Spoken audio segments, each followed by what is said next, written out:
Oh, don't mind me with my messy hair. The reason it's like this because I took a shower today. It's always nice to take a shower. And another thing. Ryan, you still owe me another hammer, you son of a bitch.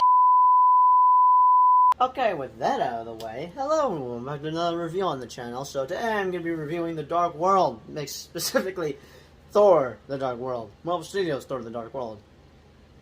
The one movie everyone kind of not entirely hate, but how do I explain this? Alright, now I'm going to be honest here. I honestly was a huge fan with The Dark World. I was kind of obsessing over it a lot.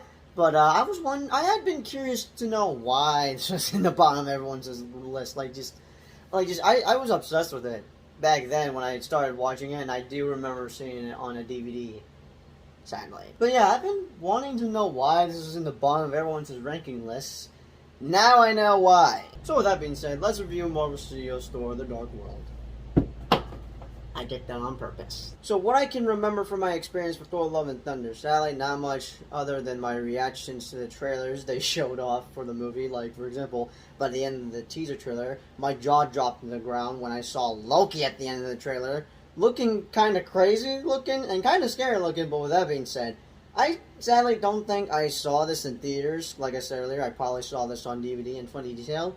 I thought this movie came out in 2014, but it turns out it hit theaters in 2013, so I most likely saw this on DVD at home in 2014. But with my thoughts on the movie, not only do I have a soft spot for Thor, but I also have a soft spot for Thor 2 as well. How though? Yes, I am aware that this movie is being in the bottom of everyone's MCU ranking list, but back then I got a kick out of watching Thor: The Dark World, and I was shocked to see that not many people didn't like this movie, and I didn't understand why until I watched it recently, and I can understand why. This movie isn't so great. Well, let's talk about the positive I have for this movie. Before I can get on with my negatives, let's just start with, just first things first, the soundtrack absolutely slaps right off the bat. I freaking love the soundtrack for Thor: The Dark World. It's honestly one of the best, and I don't know why people aren't talking about it.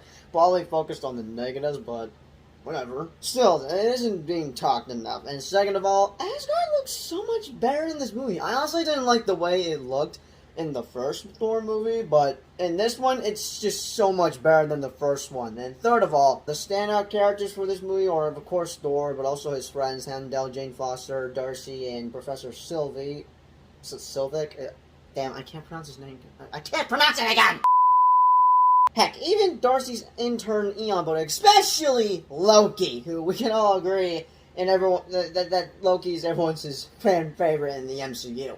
If anything, Loki was one of the best parts of Thor: The Dark World, and I gotta say, I was shocked that he was killed off, well, quote-unquote killed off. But what shocked the hell out of me the most, besides revealing that Loki was alive, but that he faked his death and took over the throne of Asgard, which led into an insane or a crazy cliffhanger for Thor: The Dark World. Agree to disagree, that was probably one of the best cliffhangers I've ever saw in any movie, whether it's MCU related or not.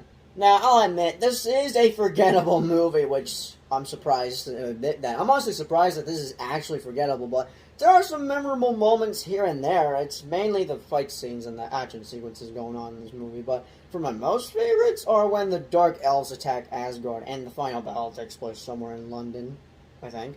But that's all I got for the positives I have for Thor: The Dark World, besides the post-credit scene being absolute fire. Anyways, now on to my negatives for Thor: The Dark World. Now, everyone says that this is the MCU's worst movie of all time. I would not say that, but honestly, it's one of the weakest MCU movies, but also the most forgettable, because like I said earlier, I'm surprised that this was actually forgettable. Just like I said earlier, when I was shocked to know that, oh my god, Thor: The Dark World is actually forgettable. Like, no joke, after watching the movie with my brother, I had legit could not remember anything about this movie, because it was just that forgettable. Especially with the villain, Malekith. And I guess people just can't get his name right or pronounce it correctly. I think it's just pronounced Malekith, which I'm probably one of those... I wouldn't say the only person, but just... I just still though, it's pronounced Malekith. But speaking about Malekith, that's actually one thing I'll agree most with everyone on this topic. The villain is one of the worst and most forgettable villains in the MCU. His most for the movie is actually pretty stupid, and just, why? When I think about it, Thor 2 probably has either the dumbest or worst title ever, because it honestly just doesn't make sense to me at all. Also, I've heard people say that the romance between Thor and Jane is a bit boring, and I never understood why. Now, I'm someone that's obsessed with romance, but I gotta say, the romance here in the Dark World between Thor and Jane, it was kind of boring and underwhelming.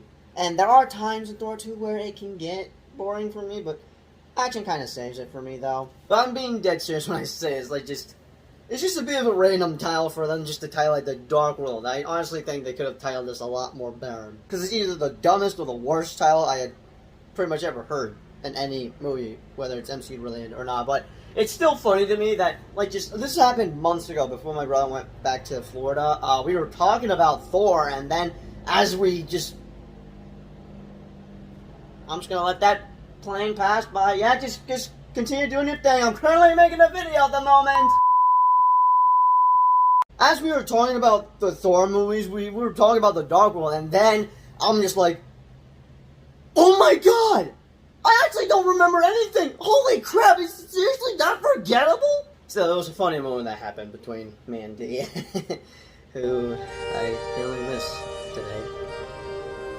Hope he's doing alright. Anyways, back to the review. With that being said, I can now understand why this is in the bottom of everyone's MCU rankings. Thor: The Dark World is the weakest MCU movie, and it's boring, it's forgettable, but even though I now agree with everyone about what they're saying with Thor 2, I still like it and still have a soft spot for it, because just call me crazy, I'm going to consider this as the Chasm 2 movie for Thor 2, but for my rating of the movie, it's going to be a 7 out of 10.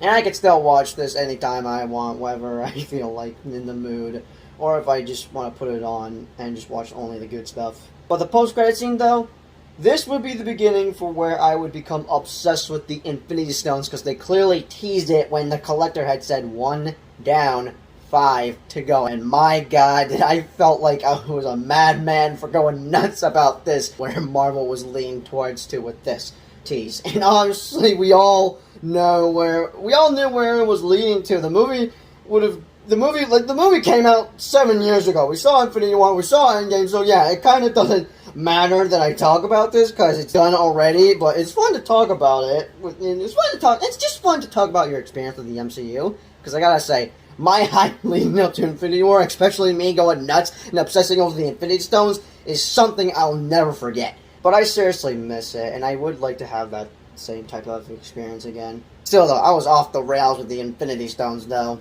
Anyways, with that being said, those are just my thoughts with Thor: The Dark World. Be sure to let me know your thoughts, comments down below. If you're new, feel free to subscribe, and be sure to ring the bell so you don't miss a video. And I'll see you all in my thoughts for Thor Ragnarok, because I got some thoughts with that, because, call me crazy, but there may be a 50-50 possibility, I could have some mixed feelings with Taika Waititi's, if I pronounce his name correctly, Ragnarok. And I could have a mixed feeling about his movies with Thor Ragnarok and Thor Love and Thunder. But as always, I'll see you guys in the next video. Peace out. Okay, with that so, anyways, let's go review the Thor. So, with that being said, let's review the Thor. So, with that being said, let's review Marvel Studios. So, with that being said, let's go review the. Oh, come on. So, with that being said, let's review the Dark World. So, with that being said, let's review. Oh my god! Oh my god! So, with that being said, let's go review Thor: The Dark World, ladies and gentlemen. So, with that being said, let's review Marvel Studios' Thor: The Dark World. I did that on purpose.